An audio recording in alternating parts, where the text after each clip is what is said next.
Mesdames, Messieurs, bonsoir. Ravi de vous retrouver pour cette nouvelle édition de Scène de Presse. C'est votre plateforme des débats, toujours à l'affût de l'actu, pour vous décoder toutes les clés de l'info qu'il vous faut, avec le poids des arguments certainement et le choc des idées forcément. C'est notre 371e rendez-vous en vitrine dans cette édition de Scène de Presse présidentielle 2018 avec ou sans Paul Biya. Pour des millions de partisans de l'homme du renouveau, il reste le seul homme de la situation. Une vague d'appels à sa candidature monte de toutes les régions du Cameroun. Et comme s'ils étaient pressés d'en découdre avec une improbable opposition, des hiérarques du régime appellent de plus en plus à une élection présidentielle anticipée. Scène de presse, décrypter le jeu et les enjeux. CAN féminine 2016, la course contre la montre pour attraper le temps perdu. Les chantiers d'infrastructures sportives accusent un retard d'au moins 3 mois et pour tenir le délai de livraison du mois de juillet, le gouvernement prescrit des mesures d'urgence avec entre autres l'installation des comités locaux de préparation aux prérogatives étendues et un nouveau chronogramme d'activité. Mesdames et messieurs, merci de rester des nôtres. Retrouvés dans cette édition de Scène de Presse, le portrait de la semaine, Mariam Sankara, la veuve de l'icône assassinée en 1987. Le zooming sur l'actu, focus sur la campagne de mobilisation citoyenne contre le terrorisme. Scène de Presse, c'est aussi l'image collatérale et les unes du lundi en fin d'émission. Mais je vous propose tout d'abord de découvrir nos invités du soir, mise en scène par Gisèle Ongene.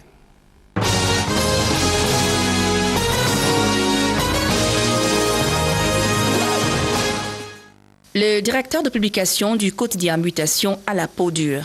Vieux de la vieille, il ne pèsera pas ses mots ni ne passera par 10 000 détours pour vous livrer sa position objective et réelle sur ces invitations interminables adressées à Paul Biya pour qu'il se représente au présidentiel de 2018.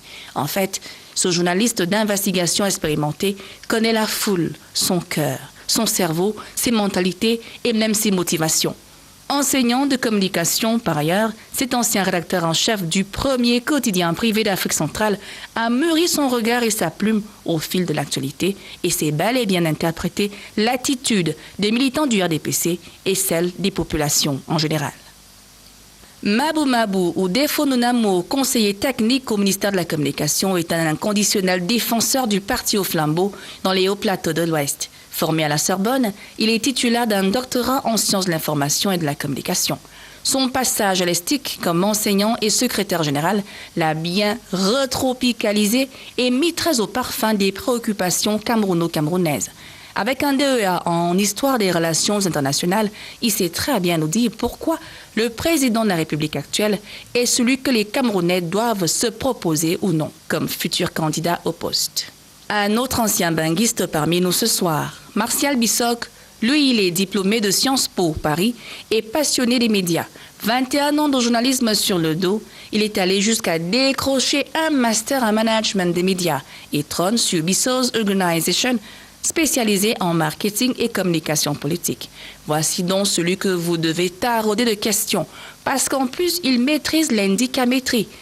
Auteur de plusieurs ouvrages dont L'Afrique et son cancer du côlon, Martial Bissok prépare un doctorat en sciences de l'autopropulsion. Un illustre ancêtre et homonyme de cet homme inventa l'écriture au Cameroun. C'était un Bamoun. Il est donc peut-être normal que Jean Njoya soit si captivé par l'enseignement et soit si sollicité pour des responsabilités en milieu universitaire. Professeur titulaire à l'Université de Yaoundé 2, d'autres universités françaises et béninoises confisquent bien souvent ce politologue, aujourd'hui chef du département de sciences politiques à la faculté des sciences juridiques et politiques de Soie et parallèlement responsable du master Solidarité et coopération internationale. La Ligue se prononce en faveur de l'organisation éventuelle d'une élection présidentielle anticipée au Cameroun au cours de la présente année 2016. Les militants ont décidé de lancer un appel à M. le Président de la République d'être les candidats à la prochaine élection présidentielle. Il faut quelqu'un qui connaît le pays, qui connaît ses populations, quelqu'un capable de convaincre également à l'étranger. Nous disons qu'il est encore l'homme de la situation. Nous lui demandons de bien vouloir se porter candidat à la prochaine élection présidentielle. Prions le Dieu Tout-Puissant afin qu'il lui accorde santé, sagesse et longévité.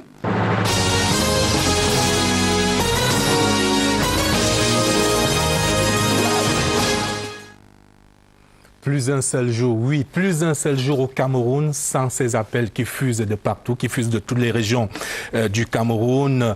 Il en découle dès lors une question centrale. Le président Paul Biya aura-t-il un autre choix que de rester au service de la nation? Avant de poser cette question à nos invités du soir, je rappelle à nos téléspectateurs que la communauté Scène de Presse vous ouvre ses portes. Vous pouvez donc, comme toujours, participer au débat par SMS ou apporter vos contributions sur notre page Facebook ou encore sur notre compte Twitter. Amorçons le débat avec le professeur Njoya. Bonsoir, professeur, et bienvenue. Bonsoir, oui. Avant de vous poser de manière plus directe cette question qui sera un fil rouge de ce grand format de Scène de Presse, on va quand même rappeler que les appels à candidature ou encore les motions de soutien comme modalité de soutien politique ne sont pas une invention camerounaise, ne sont pas une nouveauté dans la pratique politique au Cameroun. Oui, évidemment, dans le volumineux portefeuille de l'histoire politique des nations, on retrouve très rarement une telle expression. Mais si on actionne longtemps la touche arrière de la machine historique, on peut découvrir et débusquer cette expression au temps de Louis Capet, c'est-à-dire de Louis XVI, lorsque la Convention nationale a décidé, n'est-ce pas, utilisant le peuple, de traduire le roi en justice, de le condamner, de le décapiter. D'ordinaire, cette expression est singulièrement camerounaise dans la mesure où celle qui est le plus utilisée dans l'histoire politique, c'est bien évidemment l'appel au peuple. Mais quelle différence entre les deux? L'appel du peuple est un mouvement ascendant qui va du bas vers le haut. L'appel au peuple est un mouvement descendant qui va du haut vers le bas. Mais opposer d'ordinaire les deux concepts risque de réduire l'acuité du regard scientifique dans la mesure où elle ne permet pas de voir la dynamique d'interconnexion entre les deux concepts.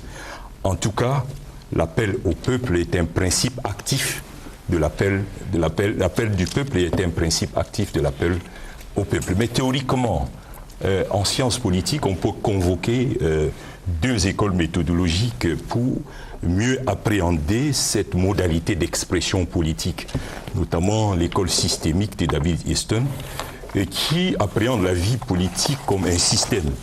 Et dans la nomenclature des modalités d'expression politique, il y a non seulement les demandes, les exigences et les pressions qui sont adressées au système, il y a aussi les soutiens qui entrent dans cette nomenclature. Mais lorsqu'on convoque Charles Tilly, ce politologue américain, lui, il nous prête un peu le paradigme des répertoires d'action. Et dans ces répertoires d'action, évidemment, il y a un continuum de modalités d'expression politique dans lesquelles on pourrait valablement introduire l'émotion du soutien et l'appel au peuple. Alors, dans cette dynamique qui appelle donc probablement une réponse, est-ce qu'on va dire que de manière globale, le chef, de manière globale, aime se sentir aimé, désiré, et que ce type de modalité d'expression politique cultive ce désir? Je ne parle pas du chef du Cameroun, mais je parle de la figure du chef de manière générale. Il est vrai que le président Paul Biya n'est pas nécessairement machiavélien, parce que Machiavel a dit qu'il vaut mieux être craint que d'être aimé. Mais de temps à autre, il faut bien souvent être aimé. Et je crois très pertinemment que ceux qui ont exprimé ce désir l'aiment, puisque je n'ai pas des éléments empiriques pour démontrer qu'ils ne l'aiment pas. On va poursuivre l'échange avec le docteur Mabo. Bonsoir, docteur. Bonsoir et bonsoir à tous vos téléspectateurs. Le président Paul Biya lui-même l'avait dit il y a quelques mois encore, en juillet 2015, dans cette expression passée à la postérité. La présidentielle 2018 est certaine mais lointaine. Et voilà que nous y sommes quasiment, nous sommes quasiment en campagne déjà, avec ces appels qui fusent de partout, avec les grandes manœuvres qui ont commencé. Alors, pour vous, quels sont les déterminants de cette campagne, on va dire, qui commence peut-être un peu plus tôt qu'on l'attendait? Pourquoi être sorti du bois maintenant? Peut-être au regard de la géopolitique internationale qui va changer, des bouleversements qui peuvent arriver, et la RDPC va anticiper un certain nombre? Pas nécessairement. Je crois que lorsque j'observe un peu, je regarde avec attention tous ces appels, il y a 3 idées qui me viennent à l'esprit. La première idée, c'est que les militants du RDPC souhaitent que le chef de l'État soit candidat aux prochaines élections présidentielles.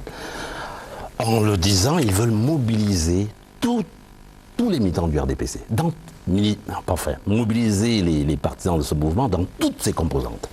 Vous savez qu'il y a quelque temps, il y a eu des élections au sein de ce mouvement, et il y a eu quand même, ces élections ont laissé des traces, des blessures.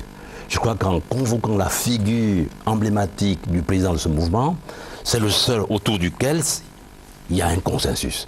C'est le seul autour duquel la plupart des militants sont d'accord. Les élections ont créé dans des blessures, des frustrations, et je crois que le chef de l'État est le seul qui peut réconcilier tout le monde autour de sa personne. Donc ces appels, d'abord est un appel au RDPC lui-même pour qu'il se retrouve, pour que tous les militants se rassemblent autour d'un chef. Le deuxième niveau de la réflexion par rapport à ces appels, c'est le fait que nous nous engageons dans un processus électoral. Et dans ce processus, on a généralement des hésitants, des indécis, qui ne savent pas quel camp choisir. Et en mobilisant tout le monde autour du parti, je crois que le RDPC veut booster tout le monde à choisir leur candidat, à choisir leur champion, qui est le président de la République. Et puis il y a la troisième alternative, à mon sens, qui relève du fait que le RDPC me semble beaucoup plus intelligent que les autres formations politiques. Le RDPC anticipe et fait une campagne avant la lettre, ce qui va lui donner l'occasion de mobiliser plus que les autres. Donc les 3 aspects me conduisent à penser que le RDPC est un parti assez puissant, qui a des stratèges et qui sait où il va. Et alors, puis nous sommes dans un espace démocratique. Alors ce parti stratège, aucune n'a pas voulu anticiper avec une éventuelle redistribution des cartes à l'échelle mondiale, avec une géopolitique qui peut changer, qui peut évoluer, avec des incertitudes. Vous savez, ces choses, nous ne pouvons pas les contrôler. Ils ne dépendent pas de nous. Nous assumons ce que nous pouvons faire. Et puis nous regardons l'avenir et nous le gérons au fur et à mesure que cela nous vient. Mais dans tous les cas, pour ce qui nous concerne précisément, il y a eu une levée de bouclier de la part d'un certain nombre de partis d'opposition. On va y revenir, docteur Mabo, on va y revenir. Docteur Mabo, permettez à Xavier Messé de placer un mot. Bonsoir, DP. Bonsoir, on le savait inéluctable qu'à un moment, la machine du RDPC allait se mettre en branle pour appeler le président national du RDPC à se porter candidat une fois de plus. Mais avouons qu'un certain nombre d'observateurs sont quand même surpris par le timing, que le coup a été tiré dès maintenant pour une présidentielle qu'on croyait encore lointaine. Mais voilà, c'est parti, on est en campagne, à moins d'être en pré-campagne déjà. Vous êtes surpris par cet emballement de l'histoire quasiment? Non, pas du tout. Je ne suis pas du tout surpris parce que l'histoire, en ce qui concerne ce grand parti, le RDPC, auquel fait allusion mon ami et camarade Mabou, c'est un parti qui est solidement implanté.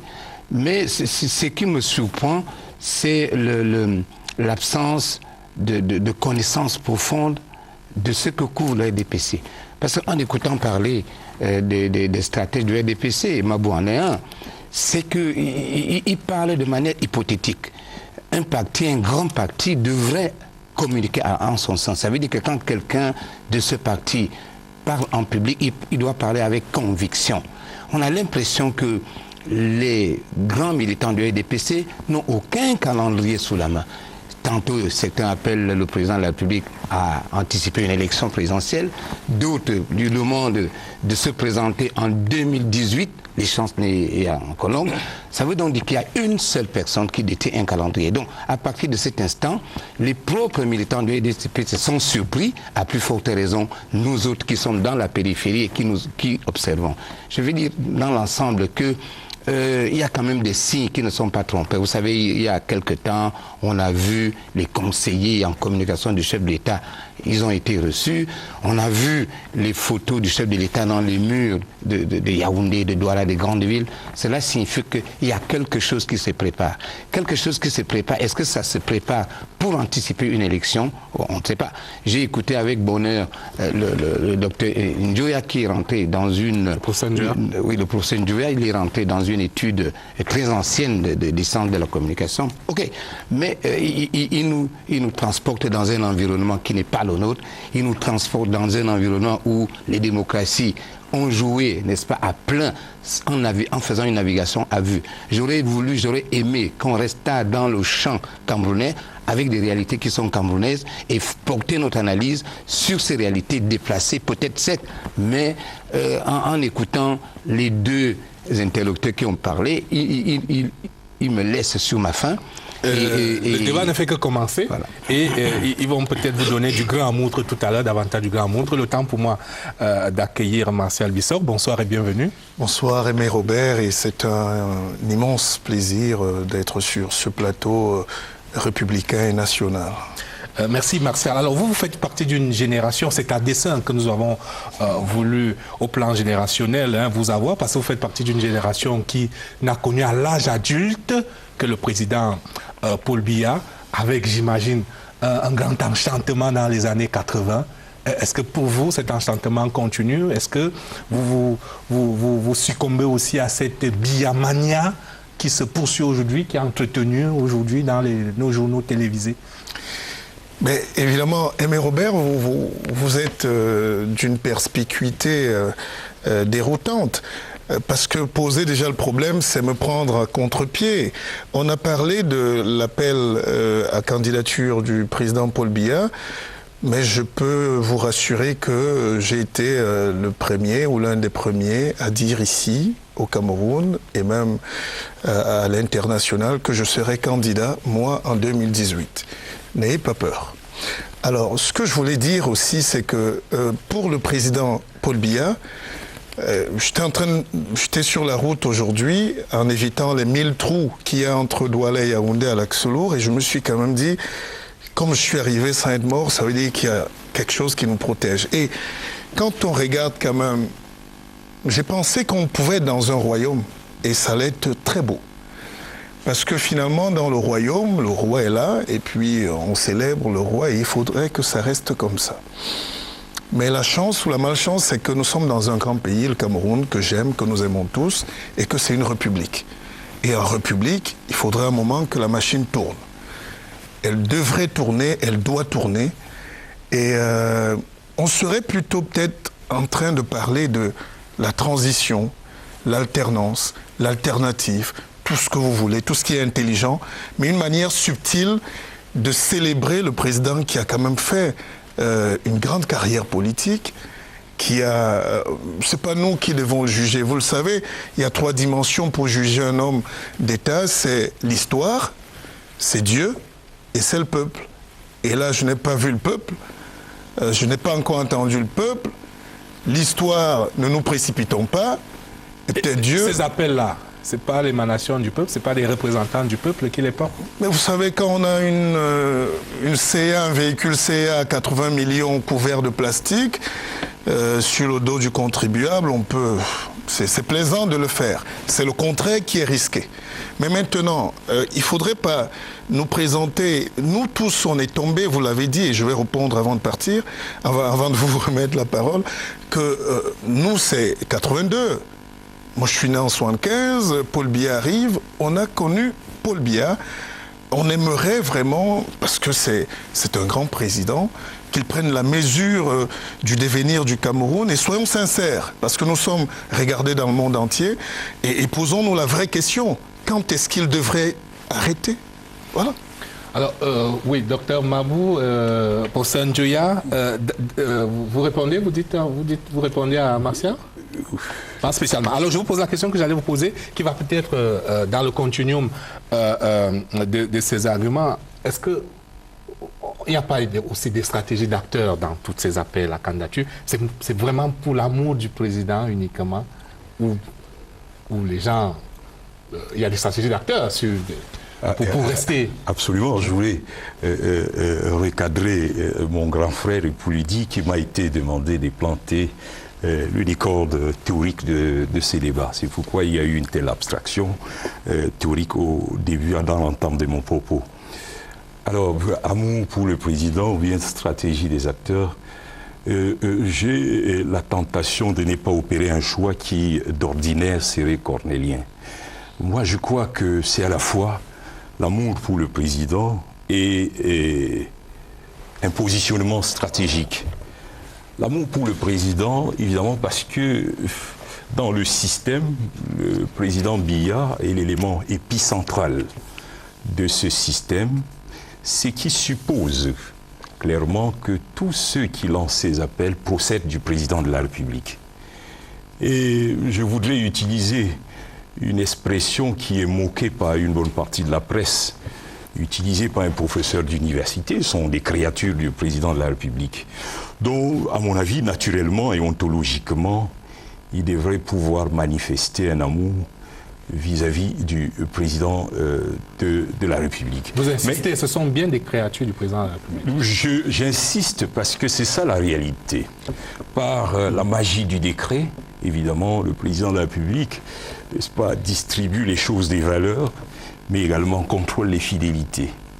Bon, il va de soi que ces personnes sont redevables au président de la République, devraient cultiver quelque affection et quelque amour vis-à-vis du président. Et pour eux, le président doit rester pour qu'il continue d'être. Bien entendu, bien entendu. Puis, puisque leur existence est intrinsèquement liée à la présidence du président de la République, mais également, j'allais dire, une stratégie de positionnement, parce que c'est des acteurs rationnels, bien que fonctionnant dans un système dans lequel ils sont dans l'enclos, ils ont la liberté, n'est-ce pas, et la stratégie de se positionner dans le système. L'approche serait autrement holiste si on éliminait la possibilité pour les acteurs, n'est-ce pas, d'user d'un répertoire stratégique et tactique pour se positionner dans le système. Alors, Dr Mabou, stratégie des acteurs, amour du président. Je crois que les actions humaines sont généralement très complexes. Stratégie d'acteurs, absolument. Positionnement, oui. Mais pas pour tous. Il y a ceux qui y croient en leur chef, et qui veulent que le chef se présente, et qui aiment leur chef. Ça, on ne peut pas le nier. Donc il y a ces deux éléments qui se croisent, qui se conjuguent, pour fonder finalement ce militantisme et ce souhait que le chef d'État se présente. Je crois que M. Messia tout à l'heure dit que l'action n'était pas spontanée, que certains font l'appel pour les qui se présentent en 2018 et d'autres pour qu'il y ait une élection anticipée. On va y revenir sur l'hypothèse de l'anticipation. Oui, dis juste un seul mot à ce sujet. Ça montre la spontanéité des actions des uns et des autres. Ça montre qu'il n'y a pas une cohérence fixée par le comité central et qui voudrait que les gens disent les mêmes choses. Ça veut dire que ça vient du fond du pays. Ceux qui le disent, pour beaucoup, y croient. Certains, par jeu politique, se positionnent, mais globalement, ils souhaitent que leur chef, et c'est naturel, se présente pour gagner les élections. Alors, la suite du débat dans un instant, messieurs, je vous propose de revisiter les autres faits marquants de l'actualité de la semaine. Il y a bien sûr ces appels du peuple et ces appels à candidature qui viennent de partout, mais il y a également d'autres faits saillants de l'actualité. C'est la revue de presse, le meilleur de l'info dans les meilleurs tabloïds de la place. C'est une signature de Lucas Medounjemba.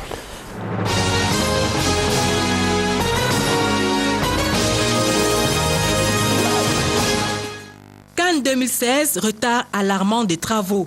Le quotidien Le Jour s'inquiète de ce qu'à 8 mois de l'ouverture de la Cannes féminine, l'état des lieux des chantiers ne soit pas satisfaisant. Et pour cause, les chantiers avancent à pas de tortue à Limbé et à Buea, soutient le quotidien Mutation à la suite d'une mission interministérielle dans le sud-ouest. Il en est de Limbé et de Buea dans le sud-ouest, comme de Yaoundé dans le centre, renchérit Cameroun Tribune, qui, comme Mutation, lève un pan de voile sur ceux qui coincent. En fait, des entreprises défaillantes entraînent des retards à la chaîne. À l'origine de ces lenteurs et de ces retards, le manque d'engins et de matériel ainsi que le sous-effectif des employés. Du coup, l'hebdomadaire Baromètre communautaire craint pour le Cameroun sur qui pourrait peser une suspension.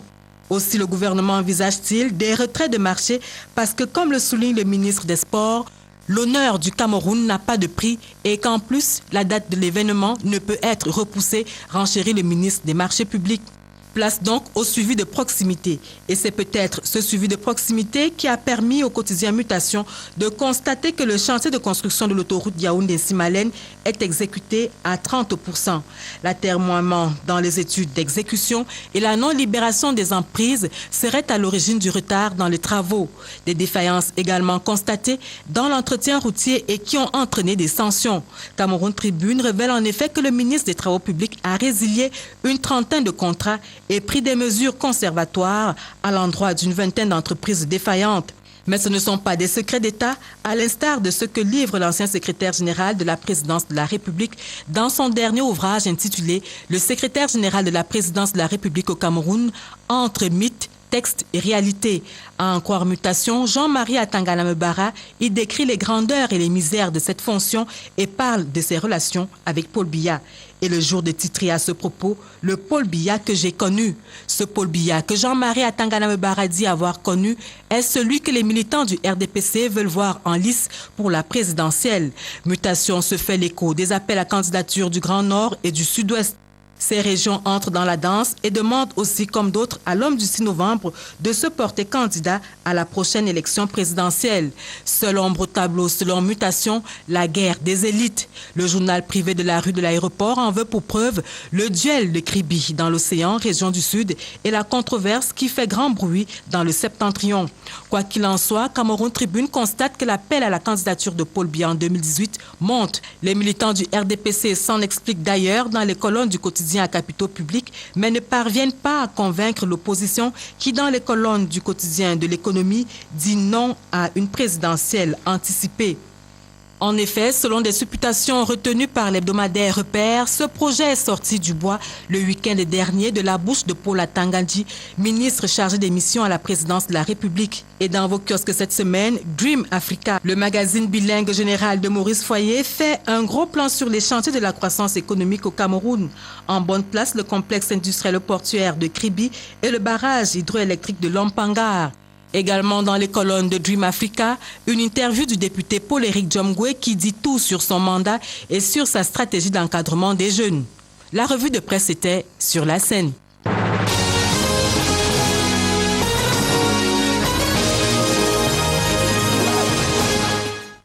Merci Lucrèce. Et cette question en sous-titre face aux appels qui viennent de toutes les régions du Cameroun, le président de la République a-t-il d'autre choix que de rester au service de la nation? Alors, Martial, je voudrais vous interroger sur les premières réactions de l'opposition face à ces appels. On a enregistré, on va dire, des contre-appels de l'opposition. Est-ce que telle doit être la stratégie de l'opposition? Est-ce qu'elle ne gagne pas à commencer à s'organiser dans l'éventualité d'une élection présidentielle anticipée, et même si l'élection présidentielle a lieu à l'échéance de 2018, est-ce qu'elle ne se disperse pas inutilement en voulant faire des contre-appels plutôt que de s'organiser? Effectivement, je pense que la réponse est dans votre question. Ce n'est pas à l'opposition de contrer la candidature d'un candidat naturel d'un parti. Donc, il faudrait plutôt que l'opposition s'organise, si elle existe, à être prête à aller vers ce challenge que le peuple attend. C'est aussi ça la République, ce jeu politique, ce jeu démocratique. Mais tel que c'est parti, on voit mal comment on peut résister honnêtement à la foudre de la machine de l'État et du RDPC. Et puis, même si vous maintenez votre candidature, vous... Non, moi, oui, je ne parlais pas en tant que membre de l'opposition, parce qu'on peut être face au président Paul Biya sans être son opposant. Je vais m'opposer à quoi? J'ai plutôt des propositions pour une nouvelle République, pour des nouveaux idéaux, de l'innovation, un nouveau projet de société pour demain. Je n'étais pas là hier ni avant-hier qui règle ses comptes avec cela. Ce que je veux dire, c'est que si on avait en face quand même, pourquoi on obligeait, nous, la nouvelle voix de la jeunesse, de se faire entendre et de ne pas baisser les bras et d'y aller jusqu'au bout, c'est qu'on a comme l'impression que dans ce combat très dur, âpre, de la lutte politique, Paul Biya a été le seul vainqueur jusqu'ici. Tous ces adversaires avec qui on a pu voir quelques soubresauts depuis 90, je parle de Frondi, je parle d'Adamou Damdjoya, je parle des Kananisse, je parle de peut-être Kamto aussi, même si je pense que l'amphi lui sied à merveille, cette lumière du droit. Je voulais quand même dire que, honnêtement, en face aujourd'hui, on se pose des questions. L'opposition est exsangue. On a envie de comprendre. C'est pour ça que nous, à travers notre collectif, les moments seront appropriés pour en parler. Stanhope, l'espoir, la jeunesse va se mobiliser pour faire entendre une autre voix. Alors, en attendant, Xavier Messier, cette question en sous-titre, face à cette vague d'appels, est-ce que le président, vous pensez qu'il a vraiment le choix? Oui, mais le scénario est huilé, il est connu. Vous savez, en 2004, il y a eu cette vague de sollicitation du chef de l'État. En 2011, c'était exactement pareil, sauf qu'aujourd'hui, il y a une alternative. On ne sait pas si l'élection présidentielle sera anticipée ou non. Mais la vague d'appel au chef de l'État de se présenter, on l'a vu l'autre fois. Et donc, ce qui fait que ce serait surprenant qu'ils disent non à ces militants. Et il va répondre positivement, ça c'est certain. On l'a déjà vu faire. Et il va se prononcer d'un moment à l'autre, ça c'est sûr. La grande surprise qui nous attend, c'est est-ce que l'élection présidentielle sera anticipée ou on va respecter l'échéance de 2018. Alors justement, c'est cette question-là que j'aurais voulu que Dr Mabou, qui est on va le grand militant du parti, qui nous tente une réponse plausible. Alors on va l'aborder, l'hypothèse d'une présidentielle anticipée. Pour ça, tous les experts que nous avons consultés sont unanimes. En l'état de la Constitution de la République du Cameroun, une élection présidentielle anticipée n'est pas possible. L'élection présidentielle anticipée doit passer par une révision de la Constitution. Vous confirmez? Oui, naturellement, ça doit passer. Vous voyez là, l'élection présidentielle anticipée entre 83 et 84 est passée nécessairement par une révision constitutionnelle. Sur la question de l'anticipation, il est évident que dans des conjonctures politiques routinières, cela serait exceptionnel. C'est dans des conjonctures, des crises parfois, que très souvent le chef peut appeler le peuple pour tester sa légitimité ou bien pour sustenter sa légitimité. Évidemment, ces appels ne sont pas seulement le fait des élites du parti au pouvoir. Je crois que le professeur Kamto l'a susurré quelque part dans l'un de ses meetings consacrés à la signature d'une pétition consacrée à la modification du code électoral. Il a dit précisément ceci: nous sommes prêts à aller aux élections à n'importe quel moment, quel que soit le lieu et quel que soit l'endroit. Vous voyez que à cet instant, il y a une collusion évidente entre les élites du pouvoir et le professeur Kamto. Cette collusion peut être hasardeuse, mais l'hypothèse... Ils ont cheminé ensemble à un moment quand même. Donc il y a des interactions qui oui, et bien évidemment, il ne peut pas le nier dans sa carrière politique, n'est-ce pas? Il a eu à goûter aux délices du pouvoir. Mais aujourd'hui, il est évident que lui-même le dit, il est prêt à aller aux élections à tout moment. Alors, cela veut dire que ce n'est pas une construction délibérée des élites du pouvoir. C'est une coproduction. Pas de présidentielle anticipée sans révision de la Constitution. La problématique de la révision de la Constitution est réglée par la Constitution elle-même, l'article 63 de la Constitution du 18 janvier 1996, qui donne donc les modalités d'une révision de la Constitution, soit par le Parlement, soit par le référendum. Exactement. Et le Parlement, ce serait le Congrès qui ne s'est jamais réuni jusqu'à aujourd'hui. L'Assemblée nationale, la Chambre basse et la Chambre haute. Peut-être pour la première fois, le Congrès serait réuni pour réviser la Constitution. Dans l'éventualité d'une révision constitutionnelle. Mais alors, docteur Mabou, est-ce que le pouvoir en même temps va prendre des risques? Parce que peut-on envisager une révision de la Constitution aujourd'hui sans faire quelques concessions à l'opposition, quand c'est un nombre de demandes récurrentes, sur la limitation des mandats, sur le code électoral, sur le mandat, le quinquennat, sur le scrutin à 2 tours. C'est une boîte de Pandore qu'on peut ouvrir. Non, c'est extrêmement difficile de se prononcer par rapport à ces évolutions futures. Mais ce qui est clair, il pourrait éventuellement avoir une révision constitutionnelle si on passe par l'Assemblée nationale. Je dis par le Congrès, pas le Parlement. Absolument. Donc on verra comment les choses vont se passer. A priori, on ne peut pas, je ne peux pas lire dans les boules de cristal pour savoir véritablement ce qui va se passer. Mais ce qui est certain, ce que les militants veulent, c'est que leur champion se présente parce qu'ils savent qu'avec lui, ils ont au moins les chances de gagner les élections. C'est votre problème avec Xavier Bessé. Il voudrait que vous mouillez davantage. Martial? Oui, non, il ne faudrait pas aussi oublier, bon, le Parlement lui est acquis. Je dis au RDPC, au président de la République, ne tournons pas autour du pot.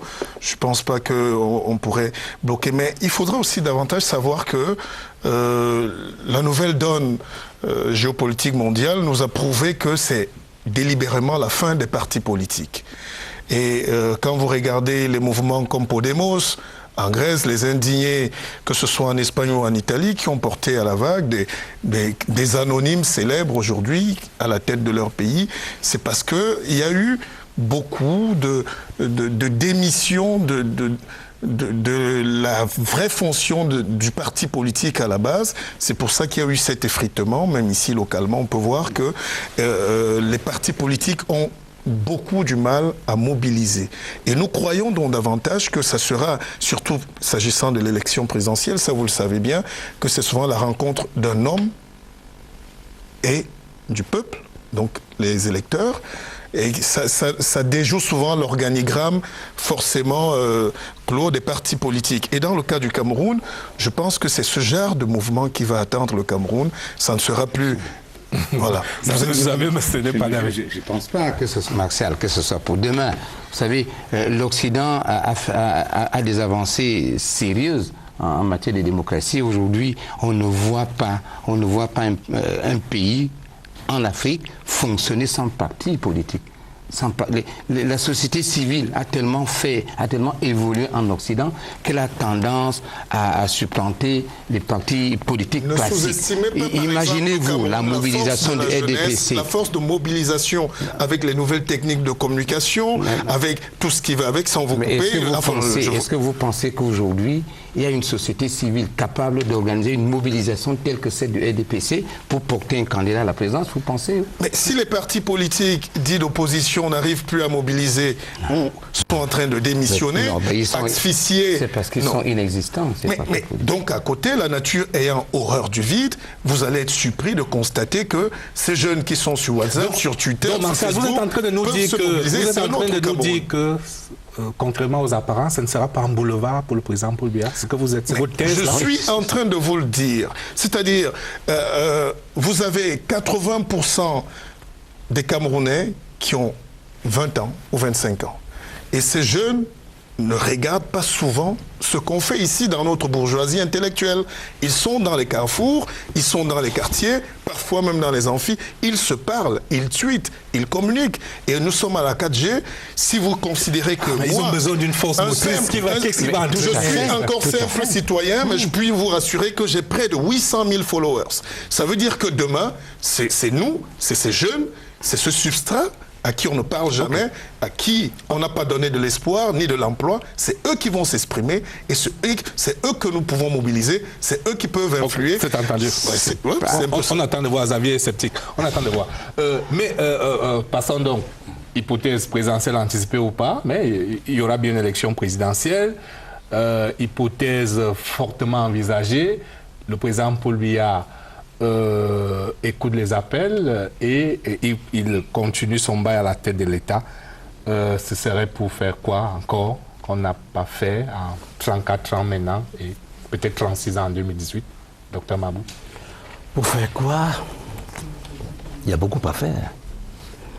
Il y a encore beaucoup de travail. Donc il y a ce qu'on appelait il y a quelque temps les grandes réalisations, il faut les achever. Et au-delà, un pays qui a une croissance d'à peu près 2,5% par an, ça fait environ 450 000 personnes par an, l'augmentation de la population. Il y a encore des écoles, il y a encore des gens à former, il y a encore des ponts, il y a encore des routes. Beaucoup à faire, beaucoup a été fait, beaucoup reste à faire. Et moi, je pense que c'est un homme d'expérience qui, dans ce monde tourmenté, dans cette mer, dans cet océan en furie, il peut encore tenir ferme le gouvernail, tracer la voie et savoir où nous allons. Dans ce monde qui est perturbé, troublé, il nous faut des hommes sûrs qui savent où ils conduisent 25 millions de personnes. Et moi, je suis convaincu qu'il peut encore tenir la barre, qu'il peut encore tenir le gouvernail, qu'il a la force, qu'il a l'intelligence, qu'il a la sagesse politique pour le faire. Et c'est pour ça que la plupart des militants soutiennent, l'obligent même presque, pour qu'il se présente aux prochaines élections. Vous aviez, monsieur? Oui, je voudrais, Aimé Robert, je crois que si on relit le discours du président de la République le 31 décembre, tout le monde conviendrait que le président de la République a tout dit. Il n'y a pratiquement plus rien à dire. Aujourd'hui, il a fait. Oui, il a fait, mais il y a des chantiers qui ont été tracés. La seule information importante qui est sortie du discours du 31 décembre, c'est la baisse du prix du carburant. C'est-à-dire le chef d'État se retrouve dans une situation où il se redit, il se répète. Il n'y a pas de nouveauté, il a tout dit. Il faut maintenant qu'on balise le terrain, comme ça a été fait dans ces précédents discours, et que les gens réalisent ce qui a été dit. Sinon, tous les 31 décembre, le président donne l'impression de se redire, de se répéter, de redire les mêmes choses tout le temps. Comment ce président-là, pour Saint-Dieu, peut réinventer l'avenir dans une éventuelle candidature? Alors, je dois dire qu'au regard du rétrécissement de la surface politique de l'opposition, le RDPC a une position de supplément.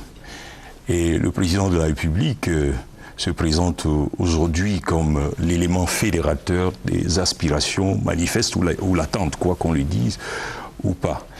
Et les tribulations de nos rapports avec certains pays amis ont, à mon avis, accrédité le chef de l'État d'une légitimité suffisante, même si certains l'acceptent parfois silencieusement. Il y a un certain nombre de défis et qui nécessite que le président de la République se représente. Ça, c'est mon opinion personnelle.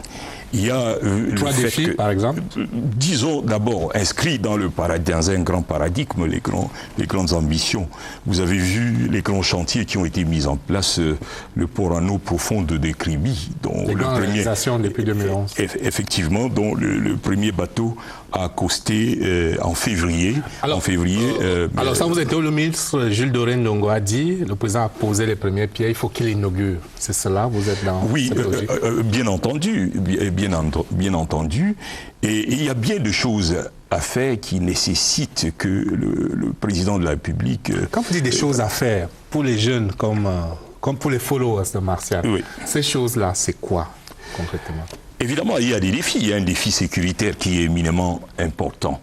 Et nous avons vu que les forces de défense camerounaises ont réalisé un exploit extraordinaire en procédant à l'attrition considérable des capacités, des nuisances du groupe Boko Haram. Absolument. C'est qu'il ne reste que quelques arabesques, à mon avis, qui se réduisent à quelques attentats suicides, et qui est inscrit, à mon avis, dans la guerre asymétrique qu'on devrait pouvoir symétriser. Mais je crois que le défi le plus important, c'est le défi sécuritaire, puisqu'il perturbe la dynamique. Alors, au-delà de ces défis sécuritaires, ce serait donc un nouveau mandat pour faire quoi? Comment pourra-t-il donc réinventer l'avenir, continuer d'être porteur d'espérance pour cette jeunesse? Oui, en effet, en matière d'emploi, vous savez que chaque année, des milliers d'emplois sont créés, ça c'est évident. Et le problème, c'est qu'il n'y a pas, à mon avis, une alternative. Je suis sûr qu'il n'y a pas une alternative au regard de l'attrition considérable de la surface électorale de l'opposition. Martial, il n'y a pas d'alternative, même auprès des nouvelles générations. Mais je suis surpris que ça vienne d'un grand professeur. Et c'est insulter l'intelligence des 22 ou 25 millions de Camerounais que nous sommes. Non, il faut être un peu plus sérieux que cela. Vous savez, déjà, moi c'est un peu gênant parce que nous sommes bantous. Et Paul Biya, on lui doit du respect. Au regard de l'âge, au regard de la stature, c'est un grand homme d'État. Maintenant, les questions qui nous interpellent, c'est qu'est-ce que nous faisons pour demain? Et vous ne pouvez pas, sur un plateau de qualité comme celui-ci, venir dire à la face du monde que un monsieur qui tend vers le 3e âge ou le 4e est un homme d'avenir. C'est vrai qu'il faut lancer les projets, il l'a fait, nous saluons. Mais il faudrait une continuité. C'est vous qui parlez souvent, je pense que vous l'enseignez, la notion de la continuité de l'État. Donc, si Paul Biya, le président, n'est pas là demain, les chantiers s'arrêtent. C'est ce que vous voulez dire aux Camerounais ou à la face du monde. Non, je suis d'accord que aujourd'hui, de la conjoncture actuelle. Non, je suis d'accord que l'évidence est que. Mais vous êtes en train de grignoter mes secondes, mes précieuses secondes. C'est des échanges, monsieur. Voilà. Non, ce que je voulais dire, c'est que vous êtes sentenciel sur ce que vous dites, curieusement, alors que l'évidence crève les yeux. Non, c'est pas un débat. Déjà, vous êtes un sous-traitant, je vous respecte. Moi, je porte ma parole. Je ne suis pas venu là. Non, mais vous parlez pas pour vous, vous parlez pour votre système. Ce que je voulais dire, si vous me laissez une seconde, vous pouvez? Donc je voulais quand même expliquer aux gens que nous sommes un très grand pays. Nous avons l'un des plus beaux pays du monde et nous avons la charge de ne pas démissionner. Et c'est ce que vous faites. Parce que si vous dites aujourd'hui au président, pourquoi, d'ailleurs, ça devait être d'une vérité implacable. Est-ce que le chef de famille dans une maison va demander où est le chef de famille? Si on demande au président Paul Biya de se représenter dans le RDPC, ça veut dire qu'il y a un vrai problème de fond. C'est un véritable magma. Et c'est peut-être ces questions-là qu'il faudrait... Ça ne m'intéresse pas parce que c'est leur parti. Mais nous, en face maintenant, nous, la jeunesse républicaine, on est en droit de se poser des questions. Mais qu'est-ce qu'on va faire de cet héritage? Parce qu'il faut plus parler du passage du président aujourd'hui comme un héritage. Je vous ai dit que nous, on n'est pas d'opposition. Mais ils vous disent qu'il est encore là. Ils souhaitent qu'il soit encore là. Jusqu'à quand? Si vous parlez de l'alternative, monsieur Martial. Mais nous sommes là. C'est pas parce que j'ai le même âge que vous, un peu moins, que vous n'allez pas me respecter parce que je suis candidat. Prenez les autres voix au sérieux parce que notre Cameroun va se construire. Et c'est inéluctable. Et le président, qui se retire souvent dans son village, de plus en plus, pour penser à ces questions, pense à son retrait plus que vous qui faites de la comédie. Et c'est ça qui est un danger pour le Cameroun. Je crois, monsieur Martial, que c'était un débat assez amical pour qu'on évite un certain nombre d'expressions. Et je voudrais dire tout simplement, et c'est mon opinion, à l'observation de la scène politique camerounaise. En face de soi, quelle est l'alternative? Il s'agit de juger et de se rendre à l'évidence que le seul parti, évidemment, qui catalyse véritablement les aspirations latentes des Camerounais, c'est le RDPC. Je ne dirais pas le contraire. Ok. Xavier Messé. Oui, je voulais juste dire un petit mot sur ces échanges qui sont très intéressants. Vous savez, j'ai tendance à ne pas prendre au sérieux toutes les personnes qui disent que le président de la République a des chantiers. Il faut qu'il les achève. Mais je crois que ces gens-là ne regardent pas l'histoire, ils ne lisent même pas l'histoire. Aucun pays, aucun homme n'a jamais terminé les chantiers d'un pays. Lorsque vous prenez des monuments historiques qui font les gens au monde, parlons par exemple de Notre-Dame de Paris, 200 ans de construction. Quelle est la personne qui pouvait vivre 200 ans pour l'achever? Prenez la Tour Eiffel, prenez tous les grands chantiers. Personne n'a jamais terminé un chantier. Je pense qu'il faut respecter les Camerounais et je suis d'accord avec Martial. Lorsque on pense que dans un pays où il y a des cerveaux, où il y a des personnalités intellectuelles de très haut niveau, dire qu'une seule personne a commencé les chantiers et doit les achever, c'est une manière de ne pas respecter les Camerounais. Je pense que les Camerounais méritent d'être respectés. Le chef de l'État fait un travail, et ça c'est vrai. Humainement parlant, ce que vous pouvez faire à 20 ans, vos forces ne peuvent plus vous permettre de les faire à 90 ans. Ça, c'est humain. C'est une règle naturelle. Il ne les a pas encore, hein? Non, j'ai dit à 90 ans, je ne prends pas son cas uniquement. Mais je voulais tout simplement que, quel que soit votre caractère de partisan ou de militant, il faut le faire, surtout quand on est des personnes en vue comme vous êtes des enseignants, mais on doit le faire avec un tout petit peu de réserve en respectant. Donc vous pointez manifestement l'âge du président de la République. Non, je n'ai pas. Je n'ai pas fait allusion à l'âge du président. J'ai parlé de manière générale. J'ai parlé de manière générale. Je te dis qu'effectivement la cathédrale Notre-Dame de Paris c'était 2 siècles. Bien sûr. Mais la basilique de Yamoussoukro c'était près de moins de 10 ans. Et c'est la première église du monde. C'est pas la plus grande. C'est pas les mêmes matériaux, c'est pas la même époque. Simplement pour dire que les choses peuvent se faire. À Notre-Dame, vous n'avez pas de grue. S'il vous plaît, à Yamoussoukro, il y a des grues. J'ajoute par ailleurs que même s'il achève ce chantier, il va ouvrir d'autres chantiers. Il y aura la continuité de l'État. C'est ça la réalité. Il ne va pas se bloquer sur des chantiers ouverts. Non, ce n'est qu'un processus. Il achève et il ouvre et il laisse à la postérité. Docteur Mabou, la construction d'un pays, nul ne l'a achevé. Nul ne l'a achevé. Qui parle d'achèvement de cette construction? Nous sommes dans un processus de construction. Il a entamé des chantiers, il va achever et en ouvrir d'autres et puis laisser à la postérité. C'est ce que nous disons. Il ne pourra pas les achever. Nous en sommes convaincus. Alors, là, pour conclure, je vous repose une question à laquelle vous n'avez pas répondu tout à l'heure. Il faudra quand même un axe, une nouvelle offre politique pour réenchanter les dessus du renouveau, les déçus du renouveau. Et il y en a, au fur et à mesure que les années passent, il y a un certain nombre de déçus nouveaux qui ne demandent qu'à être réenchantés. Quel peut être l'axe de cette nouvelle offre politique?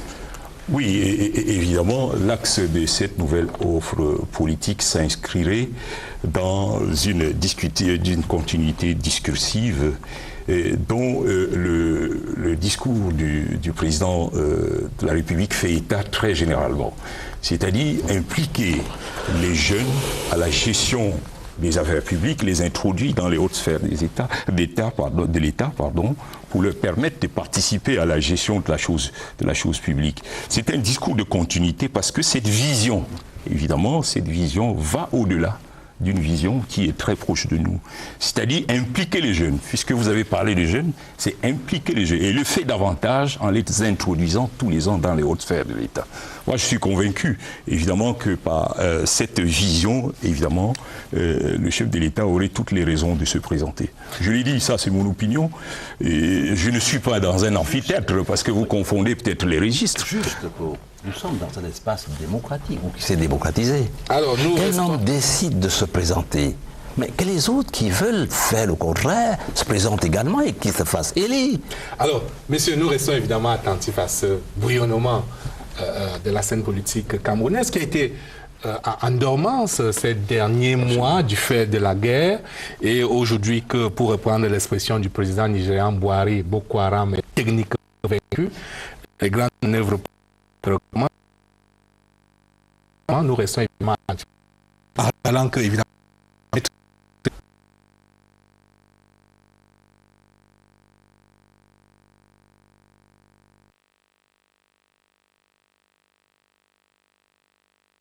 car d'une grande âme d'une icône assassinée, Thomas Sankara en 1987, une mémoire est vivace, un passé qui ne passe pas.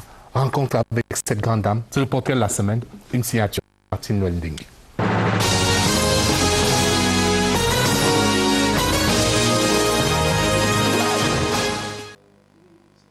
La soixantaine bien entamée et pas une ride visible. Les nombreuses années de combat menées en la mémoire de son mari n'ont point altéré la beauté de Mariam Sankara, dont la discrétion légendaire participe à relever sa grâce naturelle. Elle est au Cameroun pour la dédicace d'un livre consacré à son icône d'époux, Thomas Sankara et l'émergence de l'Afrique au XXIe siècle, le dernier ouvrage du professeur Jean-Emmanuel Pondy, dont elle signe la préface. Quand j'ai pris connaissance de certaines parties de son ouvrage et que j'ai vu ce que le livre représenterait, alors j'ai accepté de faire cette préface et donc de répondre aussi à l'invitation pour la dédicace. C'est beaucoup de réconfort pour moi de constater qu'il n'a pas donné sa vie pour rien, qu'il a voulu véhiculer un message pour son pays, pour l'Afrique. Ce message semble être entendu. Et au Cameroun aussi, je me sentais comme au Burkina. Je constatais que vraiment les Camerounais le connaissent. Ils sont passionnés, intéressés pour ce qu'il a été, ce qu'il a fait. C'est vraiment un plaisir. Presque 30 ans après la mort de Thomas Sankara, président burkinabé, sa veuve, très effacée pendant que son mari dirigeait la révolution, se bat aujourd'hui pour perpétuer les idées prônées par son mari. Le Burkina est un pays qui a eu une longue lutte politique.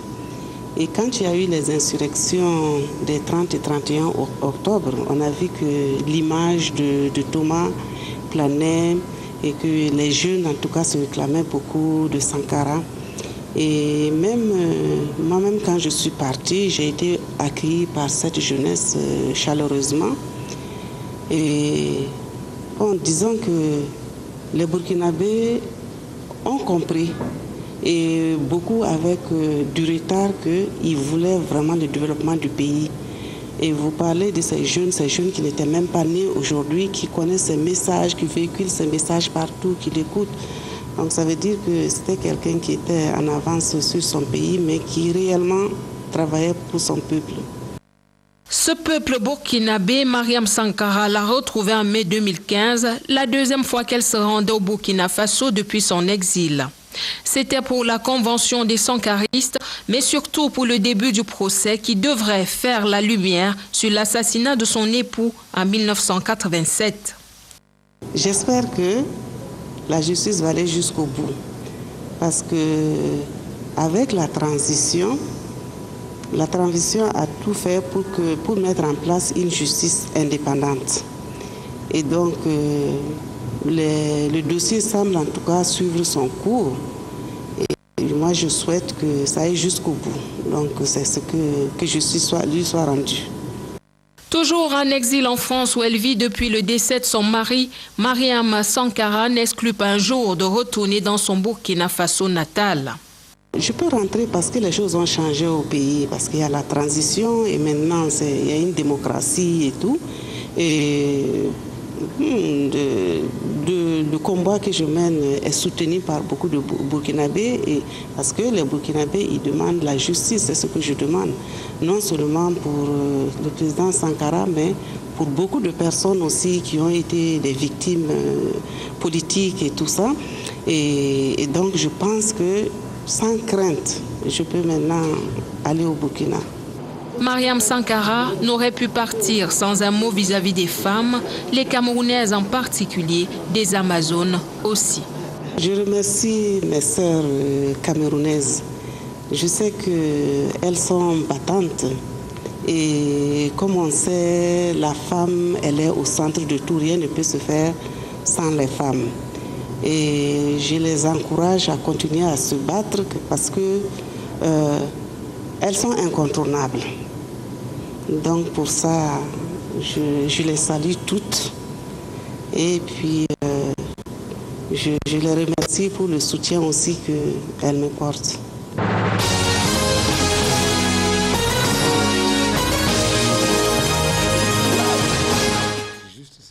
Dans la suite de cette édition de Scène de Presse, j'ai à présent le plaisir d'accueillir le porte-parole du collectif Uni pour le Cameroun, Éric Benjamin Lamère. Bonsoir Éric. Bonsoir Robert. Nous sommes heureux de vous retrouver dans le cadre de ce mouvement citoyen. Alors, vous avez repris du service dans le cadre de cette dynamique citoyenne, pour ainsi dire, avec cette nouvelle campagne de remobilisation citoyenne. On vous a vu dans les rues de Yaoundé ces derniers jours. Il s'agit de quoi concrètement ? Oui, c'est la continuité d'une action que nous avons engagée depuis février dernier, il y a un an de cela, avec la Grande Marche. Il était question pour nous, au regard du relatif relâchement qu'on observait dans la population, d'aller vers les citoyens et leur dire que la menace n'est pas passée, qu'elle est plus que jamais présente. Depuis le début de l'année, on est à environ 80 Camerounais décédés du fait des terroristes et près de 400 qui sont dans les hôpitaux en train de souffrir du fait de ces barbares-là qui attaquent notre liberté, notre souveraineté.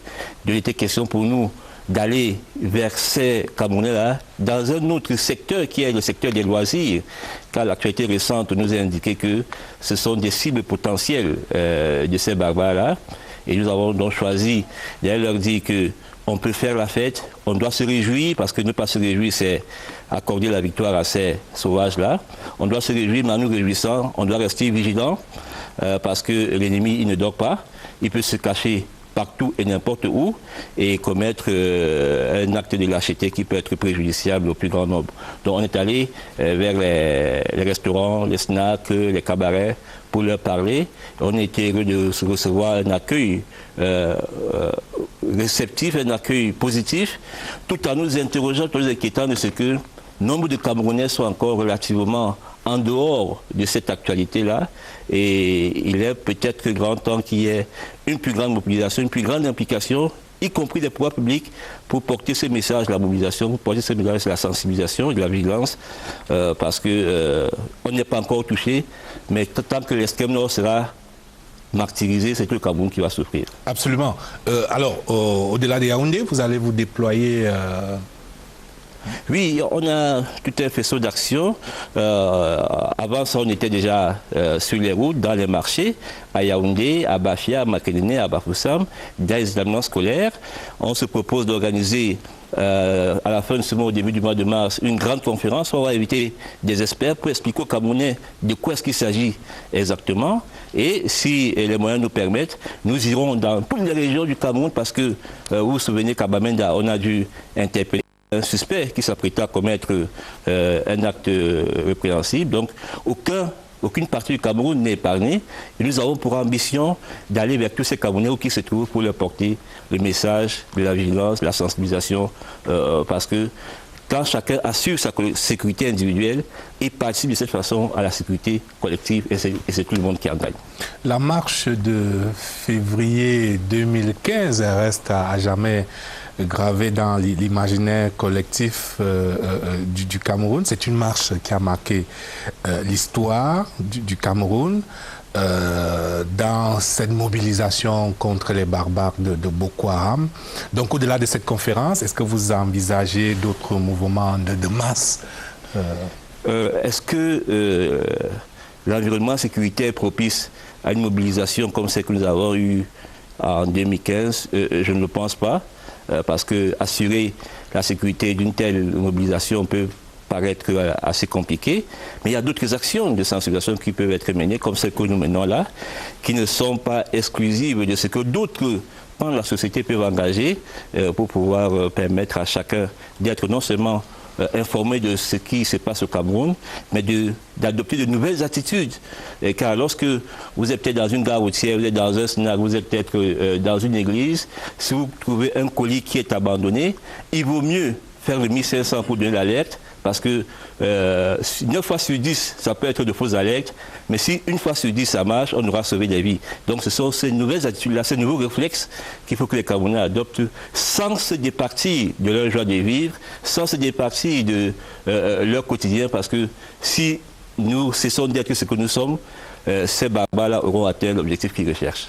Merci Eric d'être venu nous voir dans votre posture de porte-parole du collectif Unis pour le Cameroun. Vous avez évidemment le soutien de l'équipe de scène de presse et de tous les Camerounais, on va dire, dans cette mobilisation citoyenne. C'est activé. Tous les médias qui nous accompagnent de manière gratuite, c'est leur contribution à cette mobilisation citoyenne. Absolument, et bon vent à ce collectif Uni pour le Cameroun. Mais avant de partir, Eric, je vous propose de suivre un sujet de grandes préoccupations nationales. Le compte à rebours pour la CAN 2016, c'est évident. Le Cameroun est en retard, les chantiers sont en retard. Alors, comment rattraper le temps perdu? Je vous propose un retour sur un élément diffusé dans nos éditions de journaux avec l'activation du train de mesures concocté par le gouvernement pour rattraper le temps perdu. Ça commence par l'installation des comités locaux d'organisation de la CAN 2016 et la CAN 2019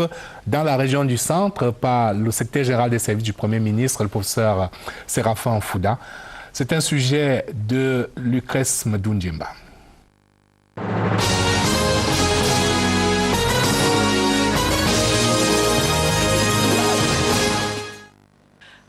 Bras croisés adossés sur un bulldozer à l'arrêt, ce sont ces images d'immobilisme, de terre et de poussière en lieu et place du gazon que le secrétaire général des services du Premier ministre ne veut plus voir dans les chantiers d'infrastructure des CAN 2016 et 2019.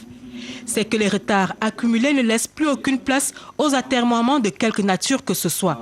Aussi, en procédant à l'installation du comité local de préparation des CAN, Séraphin Magloire Fouda a-t-il fixé les délais de rigueur. Il nous reste globalement 5 mois pour livrer les premiers chantiers.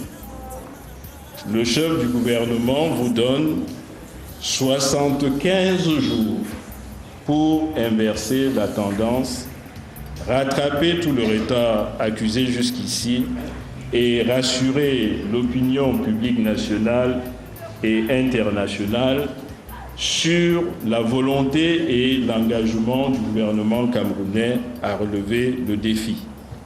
Et c'est à ce comité présidé par le gouverneur de la région du Centre qu'incombe la mission de veiller au respect de ces délais avec tout ce que cela comporte comme contrôle, suivi et évaluation de la mise en œuvre des projets exécutés dans la région du Centre.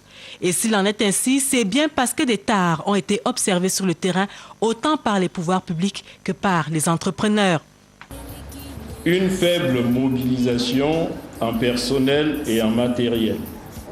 La vétusté de certains engins sur les chantiers, des difficultés d'approvisionnement en matériaux et de la part de certains maîtres d'ouvrage, l'absence systématique de l'ingénieur du marché. Ce qui pose problème, c'est, on l'a répété maintes fois dans les journaux, dans la presse et auprès des services des ministres, c'était un manque manifeste de mobilisation en personnel, en matériel, en ingénierie du lot 3. Un silo hydro. On va le répéter, mais c'est important. Et parce que plus personne n'a droit à l'erreur, le secrétaire général des services du Premier ministre a dit l'engagement de l'État à lever en temps réel les obstacles qui relèvent de son ressort. Les entrepreneurs, eux aussi, entendent jouer leur partition. Il faut que l'entreprise, bien sûr, mobilise des personnes. Ils sont environ 200, il faut qu'ils soient 600. Il faut qu'ils maîtrisent du matériel. Au lieu d'avoir une grue, il en faut 10. Des outils de coffrage, c'est pas du bois, c'est du métal. Ensuite, des ingénieurs présents sur Yaoundé, sur le site et pas en Chine. Ensuite, de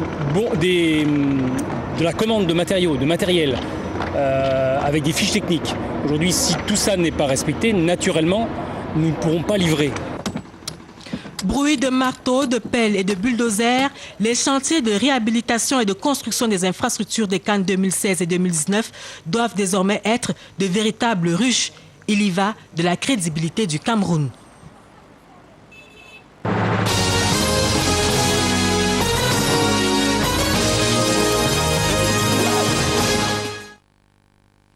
On ne dira pas qu'il y a périr à la demeure, mais il faut rattraper le temps perdu. Il faut sauver l'honneur du Cameroun. Alors, les raisons de ces retards sont connues. Ils ont été rappelés par le secrétaire général des services du Premier ministre.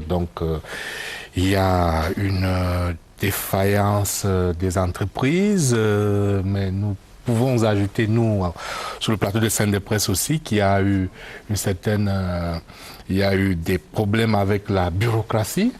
Voilà les raisons principales pour lesquelles nous en sommes là, la bureaucratie et donc cette défaillance des entreprises. Et maintenant, le gouvernement donne donc 75 jours pour rattraper le retard et surtout 5 mois pour livrer les chantiers. Alors, professeur Njoya, j'ai parcouru une de vos publications, notamment sur une de vos publications intitulée « L'État bureaucratique, pouvoirs locaux et développement en Afrique ». Oui, effectivement, c'est un essai que j'ai produit il y a près d'une décennie pour mettre en évidence un certain nombre de lourdeurs qui caractérisent l'État dans sa dynamique. Nous y sommes là. Effectivement, il y a des lourdeurs, il y a un cercle vicieux bureaucratique, naturellement, dont il faut percer absolument le mystère. Dans cette question de la CAN, évidemment, il faut pointer véritablement ces lourdeurs. Il ne s'agit pas de soutenir une action pour soutenir, il faut pointer ces genres de lourdeurs. Heureusement, le stade de l'Elimbe a été homologué. Évidemment, on ne reste que peut-être les problèmes de parking, et c'est la fibre optique est arrivée. Mais il y a quelques jours, évidemment, le gouvernement a donné 75 jours aux indicateurs des marchés marché Vendredi dernier, le secrétaire général des services du Premier ministre, lorsqu'il présidait cette cérémonie, 75 jours pour rattraper le retard et 5 mois pour livrer les chantiers. Ce délai ne dépend du reste pas du Cameroun, c'est la CAF qui fixait cette échéance. Au mois de juillet, les chantiers doivent être livrés. Alors, dans la vague des mesures d'urgence donc édictées par le gouvernement, il y a donc ces comités locaux de préparation qui ont été installés à Yaoundé vendredi et à Boya. Ça reste attendu, peut-être bien ce lundi, en tout cas cette semaine. Il y a également des mesures dont on n'a pas parlé, mais de bonnes sources. Nous sommes en mesure de dire que le gouvernement a décidé de délester un certain nombre d'entreprises qui avaient 3, 4, 5 lots. Désormais, ce sera uniquement un lot par entreprise et que ces marchés vont être rapidement réattribués de gré à gré, parce qu'on l'a vu, certaines des entreprises qui avaient 3, 4, 5 lots ont de faibles capacités de mobilisation. Il va falloir travailler 7 jours sur 7, faire un compte rendu quotidien.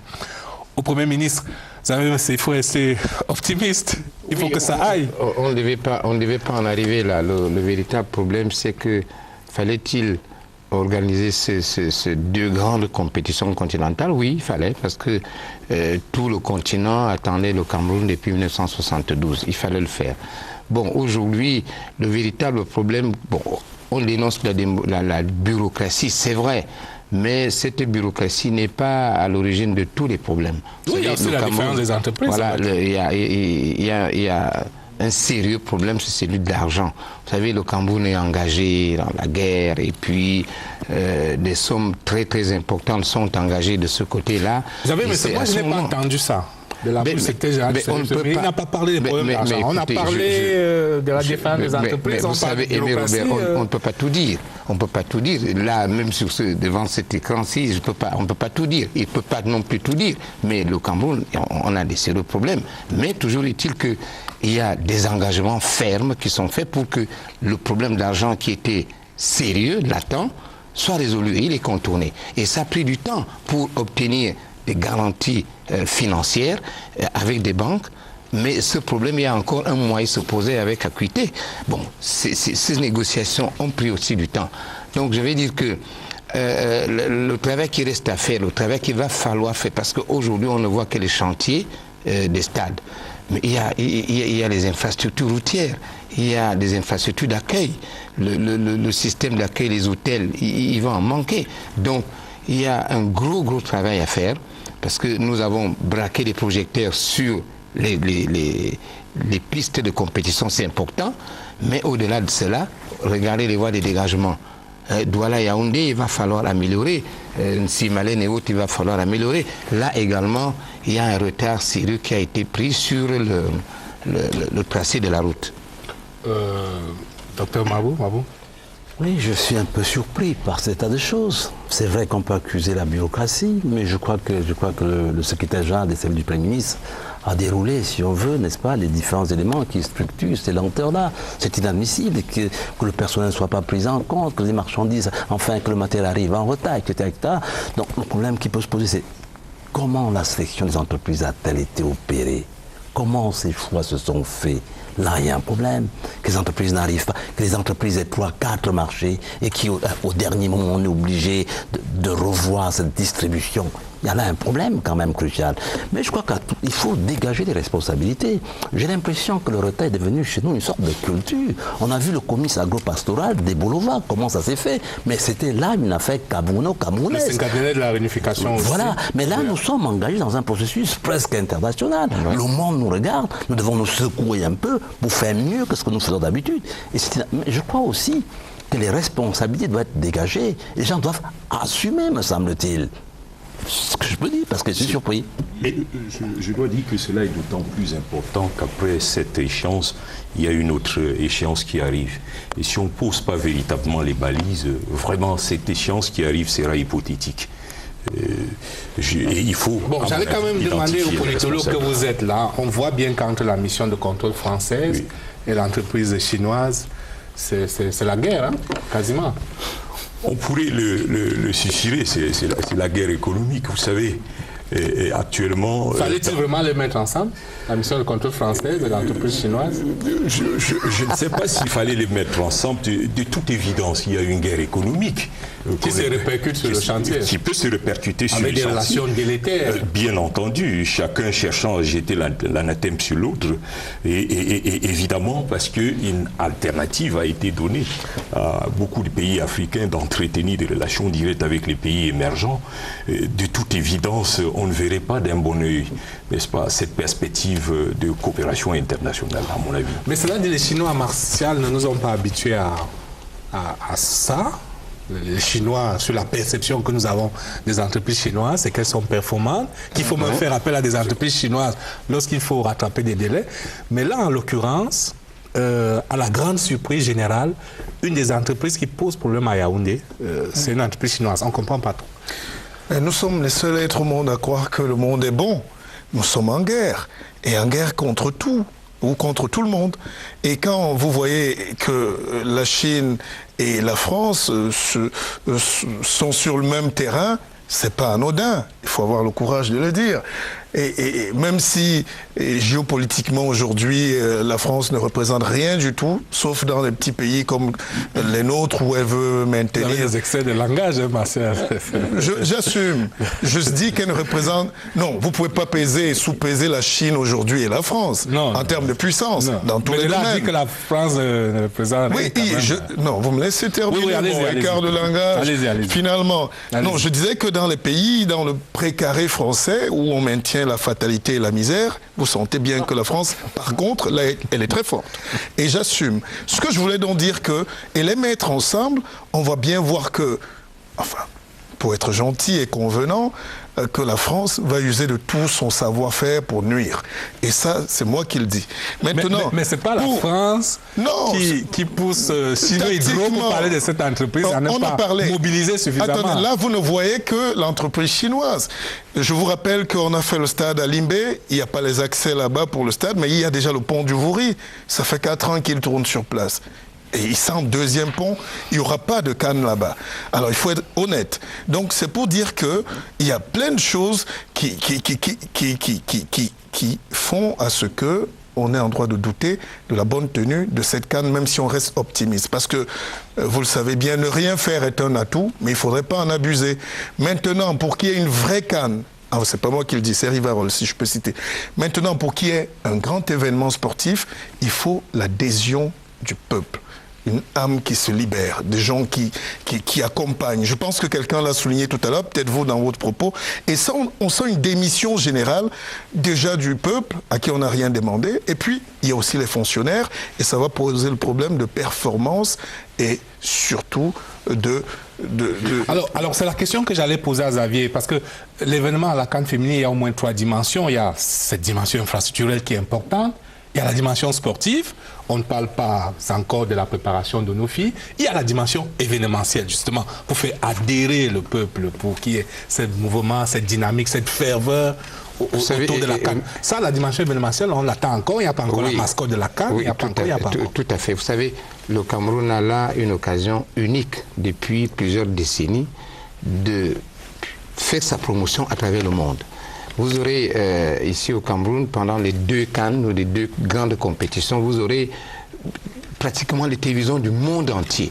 Vous aurez des visiteurs qui viendront du monde entier. Alors si, comme je soulignais Martial tout à l'heure, s'il n'y a pas une adhésion populaire, si on ne permet pas aux Camerounais de participer de manière globale, peut-être parce qu'aujourd'hui les infrastructures sont encore en état de démarrage, et si on ne fait pas impliquer le monde, on aura raté une occasion unique, n'est-ce pas, de vendre notre pays à l'extérieur et puis de saisir cette opportunité à la fois pour la promotion de nos produits et puis de l'image du pays. Je voudrais simplement ajouter une chose, s'il vous plaît. Je crois qu'il ne faut pas lancer le débat dans le cas de l'affrontement Chine-France au Cameroun. Je crois que c'est les Camerounais qui ont choisi des entreprises. Hein. Ce n'est pas les Chinois, ce n'est pas non plus les Français. Donc c'est nous qui assumons ces responsabilités. D'où l'urgence du comité de veille. C'est à nous de prendre nos responsabilités au lieu d'accuser les gens. Nous avons pris ces responsabilités.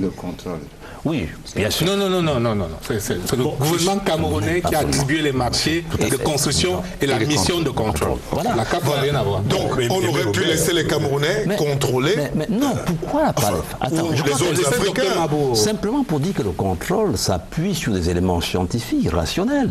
Il ne peut pas dire n'importe quoi, le contrôleur. C'était même bien d'ailleurs que ce soit un Français qui vienne voir ce que font les Chinois et qui nous dise même comment vont les Chinois, comment ça se passe. Là, on se rend compte que ça ne va pas très bien. Alors il faut donc que nous soyons plus vigilants. On a trop idéalisé les Chinois, c'est ça? Je crois qu'on a trop idéalisé les Chinois, on a tout donné aux Chinois. Et maintenant, là, il y a un retour, j'allais dire, de fait boomerang, me semble-t-il. Mais je crois que tout est encore contrôlable. Et nous allons contrôler pour que la CAN soit véritablement une fête. Sans vouloir vous couper, vous voyez quand vous parlez de la Chine, ah là, il n'y a pas d'écart de langage. C'est très bien de dire qu'on a tout donné aux Chinois, mais on n'a jamais rien donné aux Chinois qu'ils n'ont pas mérité. C'est à nous de leur donner le cahier de charge. Non, c'est à nous de leur dicter notre loi, notre procédure, notre code de procédure pour aboutir à la performance. Je pense que c'est de ça qu'on parle. Je crois que si on peut passer sous silence cette dimension. Bon, excusez-moi, on a beaucoup parlé de l'entreprise chinoise, mais les PME camerounaises, alors, elles ont complètement failli aussi. Hein. Donc, ce n'est pas seulement du fait de l'entreprise chinoise que nous sommes en retard. Oui, bien entendu. Il faut rétablir cet équilibre. Les entreprises camerounaises aussi sont dans le même lot. Oui. Cette déchéance me semble, évidemment, je suis d'accord avec vous, évidemment, systémique. Mais si nous passons sous silence cette dimension, je suis d'accord avec Xavier que la réussite de cette CAN n'est possible qu'en mobilisant une adhésion populaire.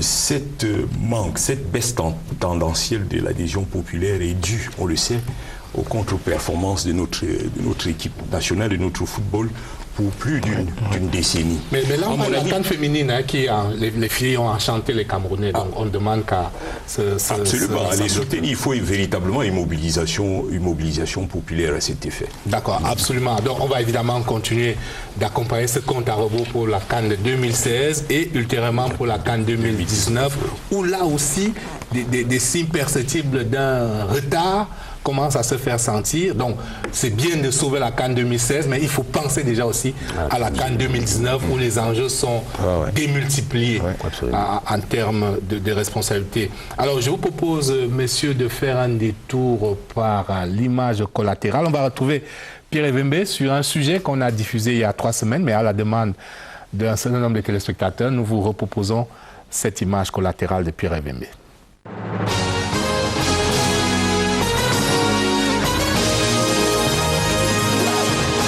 Aimé Robert, chers affidés de scène de presse, la personnalité qui a été collatée, c'est le président de la République, Paul Biya. C'était lors de la cérémonie de vœux des corps constitués nationaux il y a quelques jours au Palais de l'Unité. Paul Biya, président de la République, chef de l'État, chef suprême des armées, premier magistrat, premier sportif, congélateur national des Bayam Selam, nous ajoutons dans cette liste non exhaustive, chef suprême du protocole. Nous l'avons vu lors des vœux avec son chef du protocole. Par où va-t-il commencer? Avec qui va-t-il échanger pour cette année nouvelle? Suspense dans la salle. Et c'est parti. Ah, les défis de la sécurité avec le chef d'état-major des armées. Le Parlement. Le tourisme. Les ambassadeurs itinérants. Le parti avec le secrétaire général du comité central RDPC. Les transports avec le ministre Edgar Alain Mbengo. Le sultan Bombo Dioua. Le secrétaire d'État à la santé publique. Et c'est reparti. Qu'est-ce que le président Paul Biya a dit à ses élus du jour? Essayons de suivre. Ce n'est pas évident, mais y a-t-il quelqu'un dans la salle qui a suivi la scène de bout en bout? Ah, le maire de Baganté, Madame Ketia Kourtès. Ah oui, elle a même été saluée par le président de la République. Même Marie-Roger Billois a suivi l'itinéraire. Essayons d'analyser les faits et gestes de notre président pour essayer de comprendre les instructions données. Ici et là, c'est visible, mais pas compréhensible à distance. Il faudra que je lise le code BIA. Ou bien, à Niabizan, on pourra trouver quelqu'un pour mieux nous édifier. Cette personne a appelé sur le président à main levée. Je suis arrivé il y a 10 ans, depuis à la pose de la première pierre de Popol. Comment a-t-il appelé le président de la République? Popol.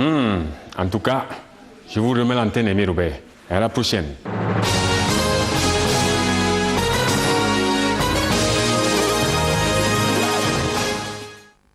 Merci Pierre Evembe. Je retrouve à présent Aurélie Crescence-Bida pour les unes du lundi. Bonsoir Aurélie.